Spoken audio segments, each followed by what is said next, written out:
Just wanted to talk a little bit about persimmon flowers and grafting. So right now, this is maximum peak pollination time for the persimmons. These are all American persimmons with a couple hybrids. And first thing is it's very easy to determine whether you have a male or female once they're flowering. The general rule of thumb is that if you have these groups of more than one flower at the leaf axil, so the meeting of the leaf and the bud, the stem, if you have more than one flower there, it's basically a male. So this is a male. The flowers are very small, and there are groups and clusters of them. And if you have a single flower there, and as a general rule of thumb, they're much larger, that, why isn't it focusing? There we go. That would be a female. So, and there are developing fruits after pollination. The petals have fallen off, and this one still has the petals. And the smell is something indescribable. It's exquisite, and it is different than most other fruits, flowers that we think of as growing here in the Northeast. Sort of similar to blueberries, actually, I will say. Similar to blueberries and hardy kiwis. I'm sure there's some common chemistry there. So that's the basic difference, and there's one really interesting, see if I can remember where it is. As a general rule of thumb, sorry, I've got this little one with me. She might make some noises. As a general rule of thumb, the male flowers are tiny compared to the female flowers. But I found an interesting, notable exception the other day. Oh, this one's pretty small too. I'll get back to that. So I just wanted to talk for a minute about grafting and bench grafting versus grafting in the field. None of these trees were grafted before planting. These were all seedlings that I planted, and I've waited and found some varieties that were female that produced excellent fruit that I plan on leaving to grow and harvest as fruit. And that's wonderful, and that's why I did this, because there are enough wild genetics that are super worthwhile that I think that is a good way forward.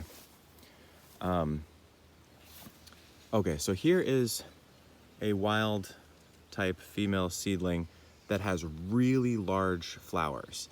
And the fruit I tried last year for the first time were enormous. They're the size of Proc, which is much larger than an average wild fruit. So that's wonderful. That's a great case for leaving them.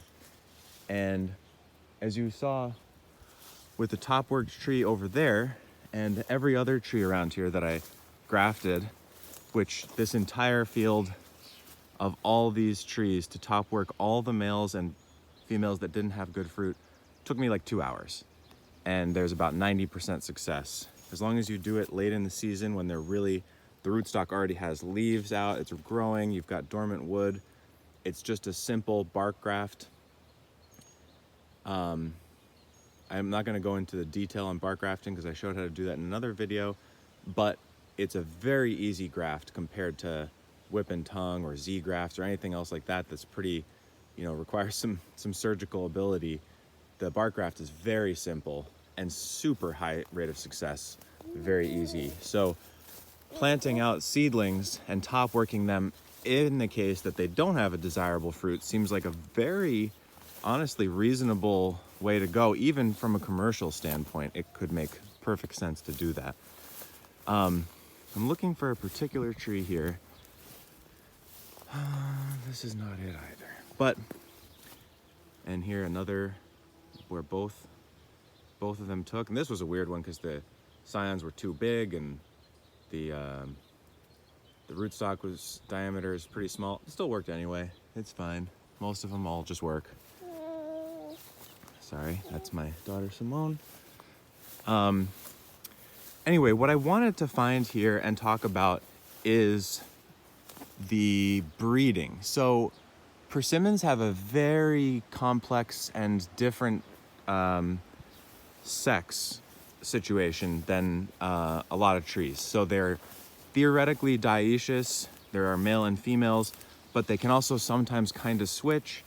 And there are some that are different still in that they are able to produce male flowers even though they're female, and vice versa. So there's a variety called Zucchus, which is technically a female that can produce male flowers theoretically. I have never seen it. Here's another, this is Rosa Yanka. All of them took again, so I'll even have to remove one of those. I've never seen Zucchus myself, although I've spoken with people who have, and there's some question about how often they produce the male flowers and whatnot. But the point is, if you have a male flower on a female tree, it can theoretically pollinate a female flower from another tree and produce a fruit that has seeds. And what I've been told is that those seeds can grow into seedlings. Now, I don't understand that, how it would be pollinated. I suppose it's all botanically possible because someone who is smart told me that. So that's great.